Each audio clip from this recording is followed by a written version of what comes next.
If you have just bought a deck of tarot cards, so what we're looking at here are the beautiful gold foil Rider-Waite-Smith tarot cards. If you just bought a deck and you are sitting looking at these 78 cards, wondering what on earth do I do with these, and how can I memorize the meanings, and how am I ever going to memorize the meanings of reverse cards, and how am I going to put this together? I've been there, right? I remember the first time I bought a deck of cards, and it was actually the second deck that I had bought. I had bought a deck when I was a teenager on holiday in Barcelona, and didn't really understand what they were, and unfortunately left them probably in student accommodation somewhere in Wales over the years, and or on my travels, and I haven't seen them since. But I bought another deck about 5 years ago, and I remember sitting thinking, gosh, it's a lot of cards. I think that was my first thought. My first thought was, wow, it just feels, they feel bigger and it feels more than playing cards. And it took a long time to find the right words. And that's really what I'm trying to do for you in this video. I'm trying to give you the right words, easy words that we can attach to these cards. Now, the major thing with tarot is you want to look at what's on the card, which is why I really like the Rider-Waite-Smith. Bear in mind, these were designed by Pamela Coleman Smith, I think around 1909 they were published, first of all. So she would have drawn them previous to that. It's sort of the turn of the century, I guess. And the idea behind these drawings was to convey visually a lot of information within one picture. And the thing that you realize when you start to learn tarot is that they have to represent your entire vocabulary.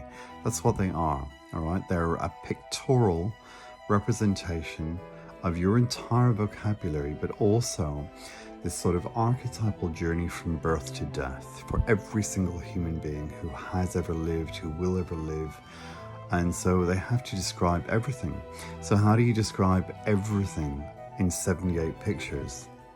Well, you need a numerical system, because mathematics is a sort of universal language of the multiverse, right? That's why we go from ace to 10. And that's why we've got 22 major arcana, because the 22 major arcana can be kind of thought of as being representing or linked to the Hebrew alphabet or Aleph-Bet. And the Hebrew Aleph-Bet is an alphanumerical system, right? If you start to research that, you'll realize that it represents a numerical system. So we can use Hebrew letters to form words, to form numbers, and to find similar matching ideas and matching words. That's called gematria. Anyway, that's a whole other talk for another time. So it's important to remember, you know, that these are not just kind of tarot cards, are not just pictures that we see in TikTok videos and Instagram videos. It's not a game. It's not that they have set meanings. They are you. This is you, in the same way that the Kabbalistic tree of life is you. Anyway, I don't want to overwhelm you with those ideas if you've just first started your journey into tarot, but just to kind of give you an idea of the importance of this. However, in these videos, what I want to do is talk about everyday ideas that we can apply to these cards. So the different suits for me represent the different elements in the sense of representing the different parts of us. So don't think, you know, fire for the wands as in real fire, as in a fireplace or a firework or a candle or a flame. Don't think air as in a stiff breeze or hurricane. Don't think water as in the ocean.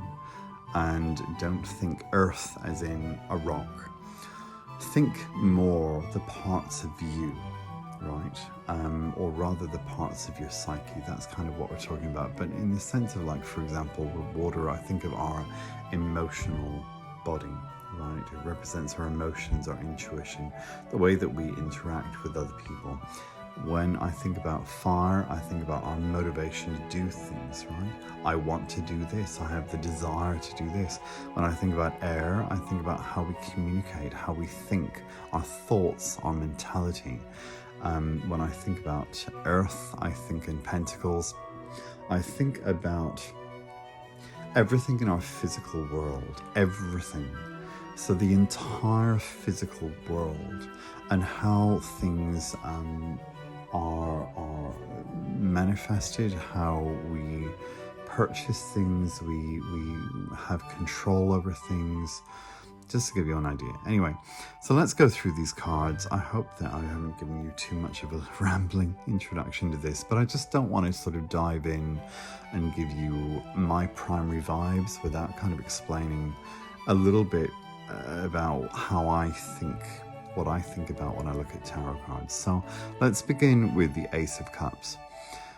The Ace of Cups, all of the aces are incredibly important in a kind of more esoteric sense, a sort of deeper level. But for me, the way that I think about this is to feel emotional. That's my primary vibe, to feel emotional. Now, you'll notice the way that I construct these simple phrases using a verb, a sort of a central verb, in this case, to feel, the verb to feel. The reason why I do this is because then I can conjugate the verb. When I say conjugate verb, what I mean is I can talk about it in the past tense.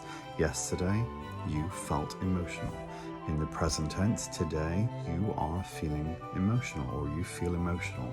In the future, so in the tomorrow, in the future tense, you will feel tomorrow, you will feel emotional. And you see how that corresponds to a tarot reading. So when we lay out a Celtic cross, we look at the past, the present, and the future, right? Or rather, we try to predict the future based upon the current events in the present. So it's important to remember that's why we attach verbs, and that's more than nouns.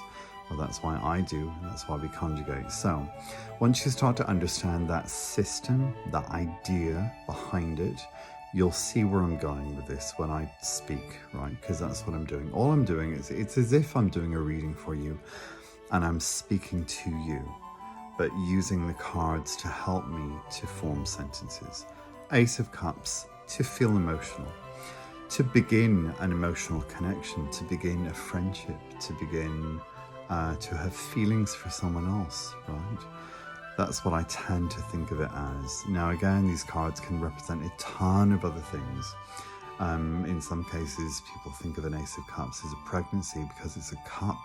It could be thought of as a womb, right? It can be many, many different things. A very spiritual card because we have a dove. We have what almost looks like a kind of a, makes me think about the wafer, you know, that you have in Catholic ceremonies, the Eucharist is what it's called, the body and blood of Christ, you know, all of that. So it's a very kind of religious looking card, but I think of it as to feel emotional. The Ace of Cups in reverse, usually for me, it's a more negative card, but it tends to represent sort of a situation where the person is thinking, I'm not feeling loved, I don't feel loved, you know, in a relationship. The Two of Cups, to meet, to talk, to have a conversation, to begin a romantic connection. But if it's not a romantic situation, to have a meeting with someone, to have a parcel delivered, you know, to receive Amazon delivery, to go and have a coffee with someone, to have a lunch with someone, to have a meal with someone.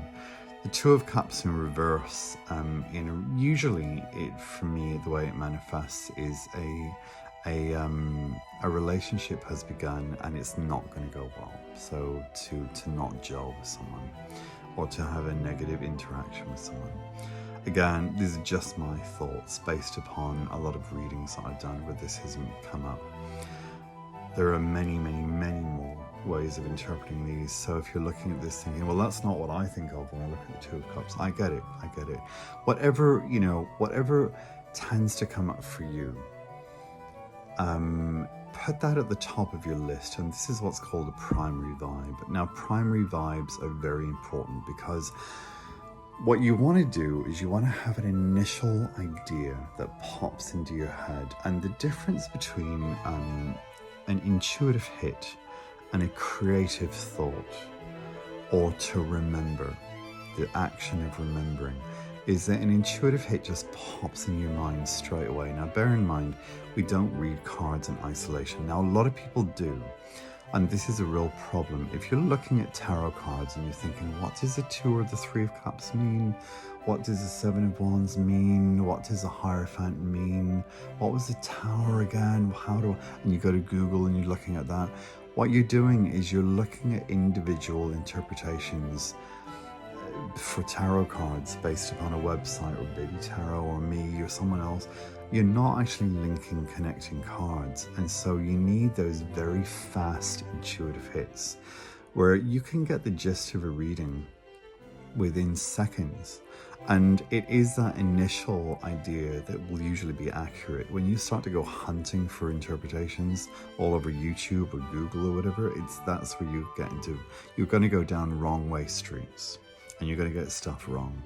You're ignoring your intuition. Anyway, the Three of Cups. So usually for me, this is either to socialize, to hang out with friends, to do something with other people, to celebrate an engagement, a birthday, the birth or the pregnancy or the birth of a child, or to have a threesome.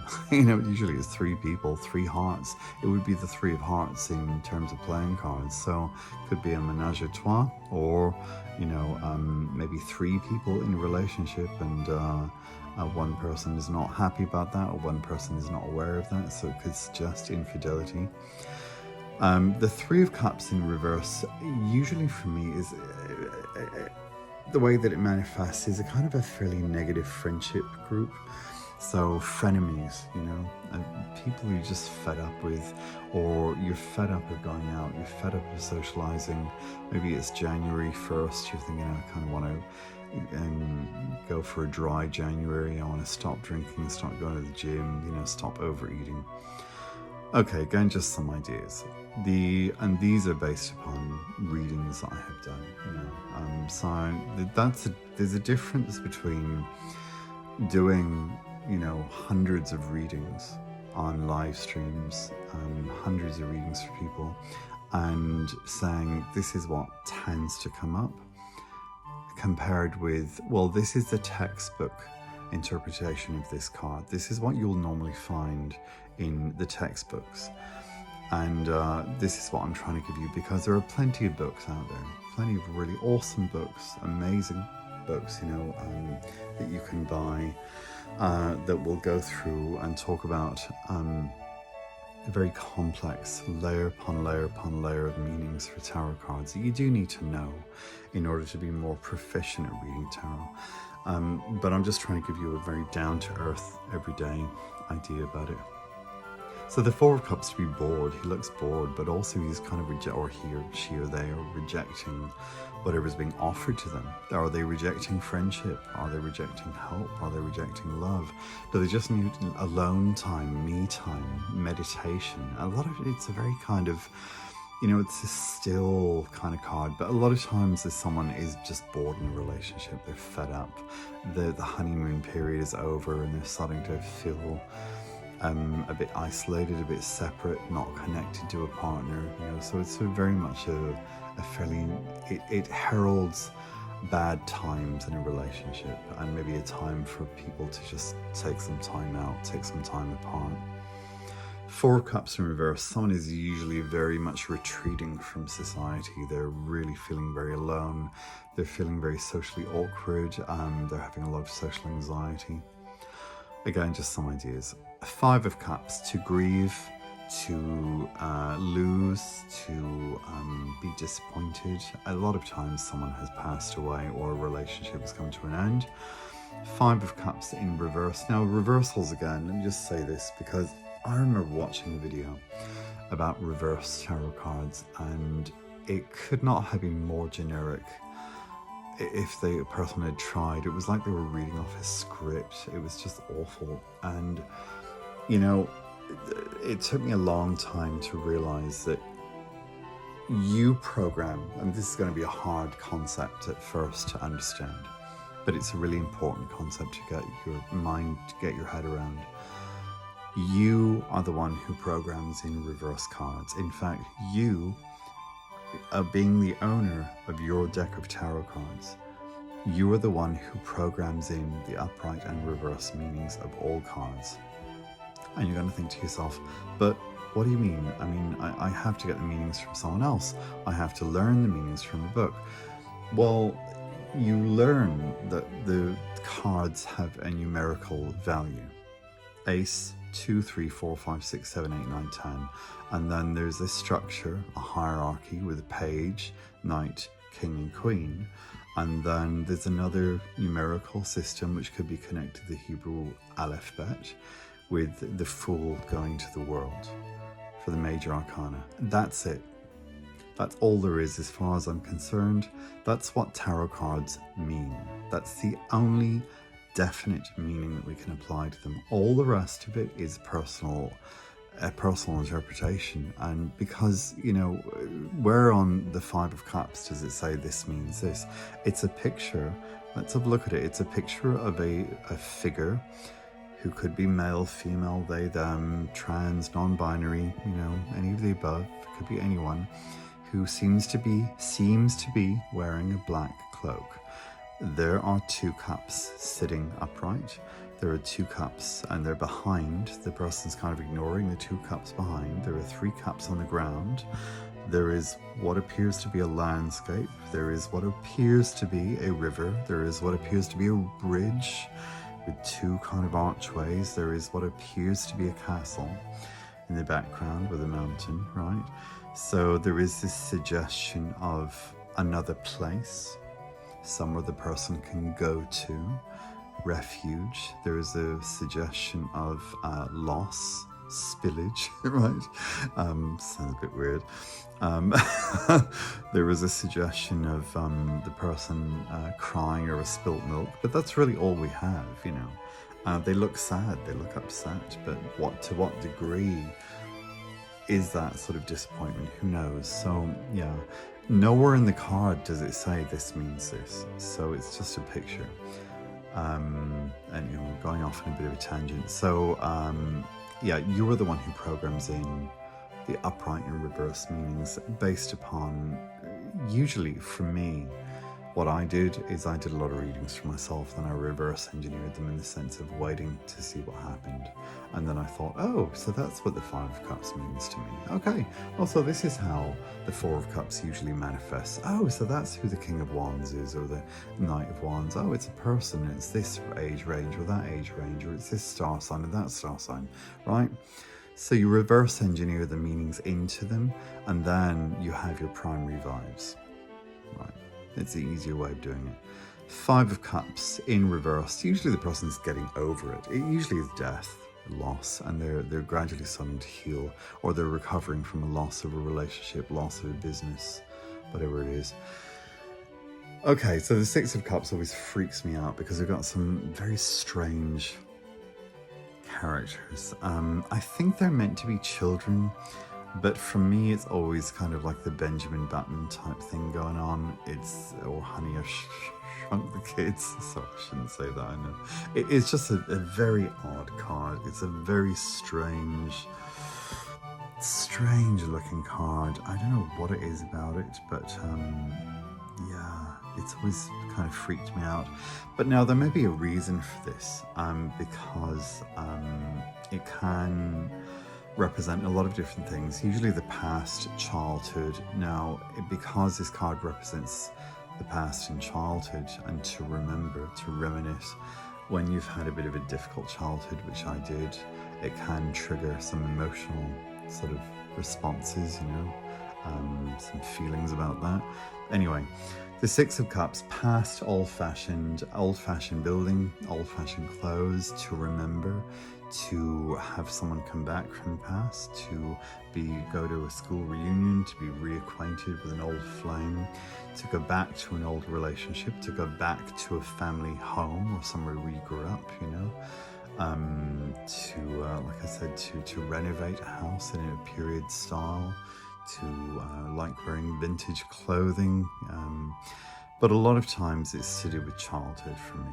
Usually my primary vibe for this, and it's taken a long time, and this is why I'm kind of sharing this with you. It took me a long time to realize that what I was looking at is just a representation of a person's children. Now, and this is where the reverse card is very useful. By the way, if I didn't say this already, reversals, I think I said this before in the other video, I tend to think about tarot cards as being, the reverse is either the reverse of the upright meaning, or it's what I call an exclamation point or an exclamation mark, in the sense that it's the same as the upright meaning, but more intense, so it's drawing attention to itself. How do you know whether a reverse tarot card is going to be a reversal, or an exclamation point or exclamation mark, or representing the subconscious mind? I tend to think of it as a lot of times representing upright conscious mind, reverse subconscious mind. So this is what you feel genuinely, or this is what you really believe in your subconscious, this is what your subconscious belief is, or it's an imperative. So how do we know? Well, usually you look for the cards that surround the card. If they're, you know, fairly positive cards, then you're going to have a positive interpretation. If they're negative, it's more negative, especially if they're negative and it's a reverse card, it can be really drawing attention to itself. So that's how I tend to think about that. So the Six of Cups in reverse, there is this sense of the buildings around this kind of courtyard encroaching upon these two children, I think, or these two people. The problem for me with the Six of Cups is that the figure who's not wearing the kind of the strange red thing, I don't know what you would call it, but the smaller figure with the yellow kind of, what looks like a yellow dress, looks like a little old lady, but she looks like she is about a foot tall. So it's a strange card. Anyway, the Six of Cups. The Six of Cups for me in reverse, I tend to think about childhood trauma or an issue with children. So a lot of times it's child abuse. Yeah. So it's a real one to look out for, you know. It's the same with the Lovers in reverse as well, but anyway, I'll get to that with the Major Arcana. Okay, the Seven of Cups. Now, the Seven of Cups actually triggered this video for me because I have found that my ideas for tarot cards have evolved over time. And initially I would have thought the Seven of Cups is being to explore options, you know, to be looking at different options. So say someone wants to buy a car, well, we've got 7 different choices, you know, but it could also be the 7 deadly sins. It could represent 7 chakras, 7 days of the week. You know, the number 7, it can represent an overwhelming array of options, to be overwhelmed, to be confused, you know. It can represent a ton of different things. Obviously, we've got all these different kind of ideas, which is why people sort of tend to link it to the 7 deadly sins, I guess. The one cup has what looks like a serpent, another has a sort of a disembodied head, another has a tower, another has what seems to be jewels or sweets, possibly. It looks almost like a kind of an ice cream, like a Knickerbocker glory to me. Another has a wreath, another has what looks like a dragon, another has what looks like a ghost, right? Now, so I tend to think about kind of exploring different options, different ideas, but because of the clouds, and an idea that I've came across fairly recently, I think in Sarah Bartlett's book, The Tarot Bible, I think it was, is to be building castles in the clouds. In other words, to have unrealistic expectations of something, to be a dreamer, to have your head in the clouds. And I thought, that's fantastic. What a brilliant interpretation, because that is something that comes up an awful lot. To have unrealistic expectations about the outcome of something. So say someone hasn't studied, they're wanting to pass an examination, there's no way they're going to pass because they haven't studied, but they think, oh yeah, I'll be fine. They're going to wing it. To have unrealistic expectations about a relationship. I want Mr. Right or Mrs. Right, and I want them to be this person, and I want them to be a millionaire, and so the person's always disappointed because they've got a fixed goal, instead of saying, okay, give me this or better. I'd love this, but give me this or better. So to have unrealistic expectations about something. The Seven of Cups in reverse for me, and the reversal tends to sort of narrow down the meaning, because I don't know why this is really, but it tends to be the way. So usually with the Seven of Cups, you go from kind of being overwhelmed by choices or indecisive to making a decision and actually saying, okay, I'm going to do this, right? The Eight of Cups, to walk away. The person's clearly walking away from something. They're letting something go.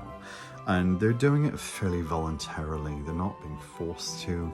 What's interesting about this card is we've got eight cups sitting upright, as opposed to the Five of Cups where there were three cups knocked over on the ground. So you do start to question, what is in these cups? What is this person leaving behind? Are they leaving behind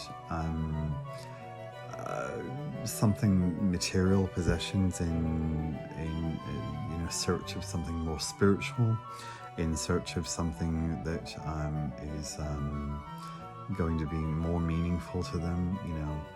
There's a lot of ideas, but for me, my primary vibe is to walk away from a relationship or a situation. Eight of Cups in reverse, usually to return to something, to go back to something that you were working on, to go back to an old situation, to need to go back and resolve things. Okay, the Nine of Cups. I think of as, traditionally it would be the wish fulfillment card. I think of the Nine of Cups as being to want. And because it can ask the question, what do you want? What is it you want? What are you looking for? Again, this is a card that can represent many different things. The person looks a bit smug. They've got 9 cups behind them. This can be a bit of a card of overindulgence, especially in reverse, to overindulge, to drink too much, to eat too much. It can be about celebrating, can be a lot of times kind of throwing a dinner party or having a get together with people. As an outcome, you're going to get what you desire. You're going to get the outcome that you desire. But a lot of times it can just be simply about wanting something, and asking the question, really analyzing what it is you really want. Again, there are tons and tons and tons of ideas for this card. If I went through all of the ideas, that you could apply to this, we'd be here for a month of Sundays, but I just wanted to kind of give you an idea of how I think about this. Okay, 10 of Cups, to be happy. Usually to be happy because the person's in a relationship. So the 10 of Cups in reverse, usually a relationship is not working out and you're going to end up in a divorce, kind of situation, or a major breakup.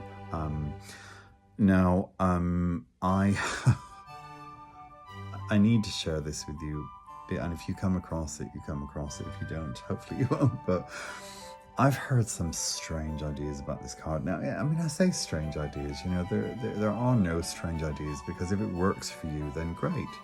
If it's an interpretation that is going to sit well. But I have watched a video about the 10 of Cups in reverse, where the person said something like, okay, the rainbow that we see in the picture is now at the bottom of the card. So maybe this is asking you to add more color to your wardrobe, or looking at whether you maybe wear too much color, or too many colors or something like that. Okay, maybe this is asking you to rearrange your wardrobe or to color coordinate your t-shirts or your pants or something. I don't know. Sorry, I shouldn't laugh. I mean, because maybe it is something that comes up and that is relevant for someone. I don't know. I've never really felt that was a big deal for me. I did buy some fairly brightly colored Hawaiian shirts recently because it's summertime, but yeah, I mean, usually for me, the Ten of Cups is a happy card. So upright to be happy, reverse to be unhappy, you know, or something to do with a relationship or a family or kids or something, you know. So for me, tarot cards tend to be descriptive a lot of the times, in the sense of what I'm looking at is what my deep mind's trying to tell me. This is something about two people and two kids, you know. Now, as with all tarot cards, I kind of object to the heteronormative idea of this, especially the fact that they have a rainbow in this. But you could say that we have a what appears to be a person wearing kind of some weird shorts, who's barefoot, and what appears to be another person who's wearing what looks like it could be a dress or a cloak or something. And then we seem to have what appears to be two children, possibly feminine, but not necessarily. So thankfully I'm glad that Pamela Coleman Smith drew these figures facing away from us so that we can't tell. We just don't know. So you could say that it's two women, it's two men, it's a man and woman, it's a couple of drag queens, it's who knows, you know. I'm glad that there is a rainbow, and I wonder if maybe, I don't know whether the rainbow was used as a symbol for LGBTQI+ in 1909. Probably not, but it's interesting that it's a very happy card, and, you know, happy and gay. Anyway, to be gay. There you go, 10 of Cups. So in reverse, you're getting a divorce. Okay, let's wrap this up because I need to go to the gym very shortly. So, as I said before, the court cards for me, usually people, age ranges 0 to 18 for the pages, 18 to 35 for the knights, usually 35 to mature for the queens and kings. Again, speaking about LGBTQI+, kings and queens. I'm most definitely a queen myself.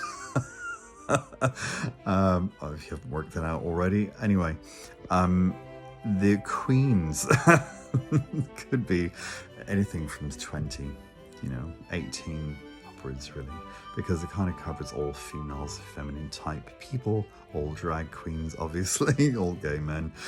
The cups I tend to think of as being the element of water, so you could apply this to water signs being Pisces, Cancer and Scorpio. So especially with the Knights and the Knight of Cups, the Queen of Cups and the King of Cups, there could be a Pisces, a Cancer or a Scorpio. They usually are. So if you're trying to work out who is who in the tarot story, the pages tend to be messages or messengers. So phone call, DM, email, something, letter, something like that, news. The Page of Cups would be a news, would represent news of an emotional nature, love letter, a text, a sexy DM, something like that. Usually pages in reverse are bad news. Now, as people, they could be manipulative or childlike people, someone throwing a tantrum, a spoiled brat. The Knight of Cups would usually be a romantic figure, so someone who is either making a romantic kind of, they're putting the moves on you, or you're putting the moves on someone else, or you're asking someone out on a date, or you're ready to date. The Knight of Cups in reverse, usually a bit of a narcissist, gaslighter, someone who's emotionally manipulative. They're really gonna, do a number on you, or they're gonna cheat on you a lot of times. The Queen of Cups Could be someone who is, as with all the cups, someone who's a therapist, someone who's a good listener, someone who's a psychiatrist, someone who's dealing with the emotional well-being of a person, anything to do with psychology. But as a person, tends to be quite an emotional person. Now, in reverse, this is someone who's very overly emotional, who's overly sensitive, who's again narcissistic, manipulative, a gaslighter. The King of Cups does tend to suggest someone who's a very stable person. This would be a kind of a King of Hearts. This is usually a father.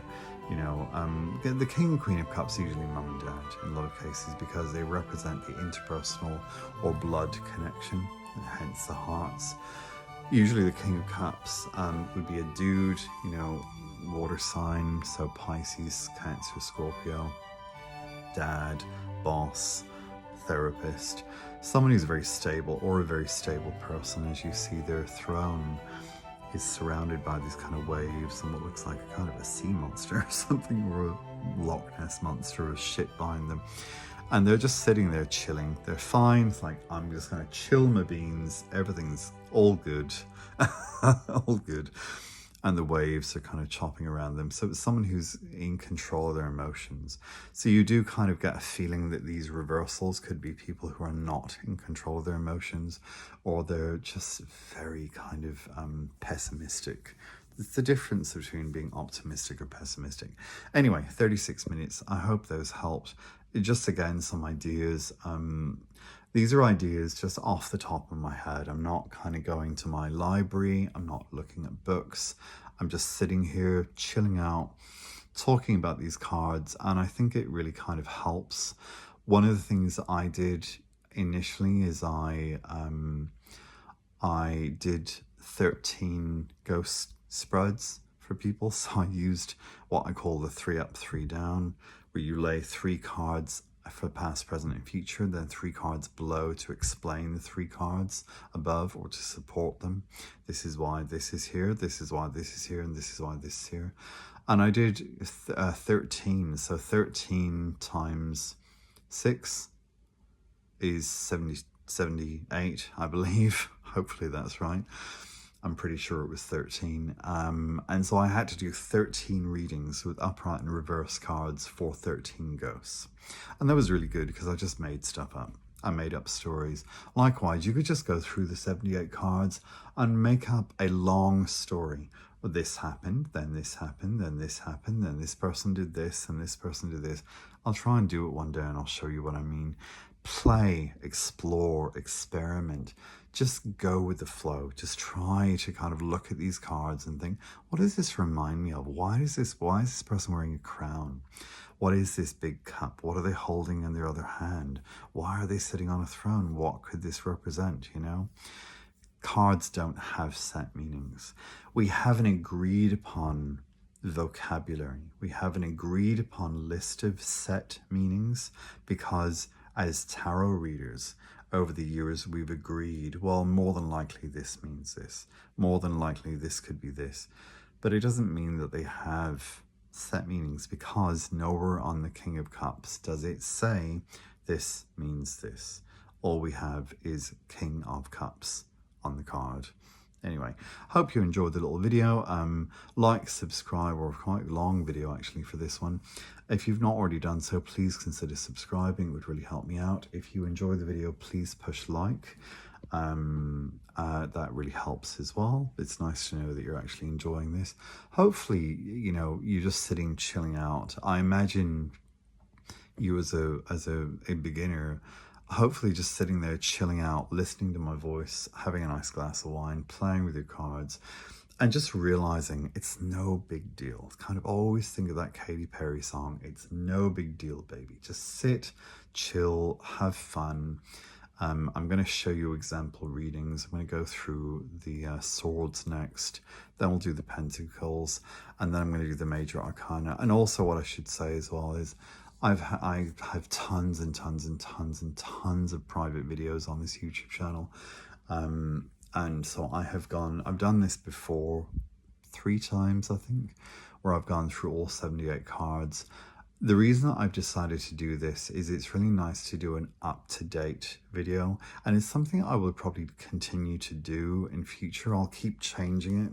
So because you realize that tarot is an organic thing, you know, because we change. The more that as I grow older, my ideas about tarot changes, my ideas about reading cards changes, and so allow yourself to grow. Allow these interpretations to grow, expand, change, develop. Don't think of them as being an end point. I think there's a book called The Artist's Way by Julia Cameron, I think, which I've yet to read, where she says, you know, her advice for artists is don't ever think that there's a finish line. There isn't. There's no finish line. It's not like doing a degree and you pass you get your degree, you get your qualification. It's an ongoing thing. I will forever be a student of tarot. I never want to finish. I never want there to be an ending, because there shouldn't be. It's a never-ending story. Bye.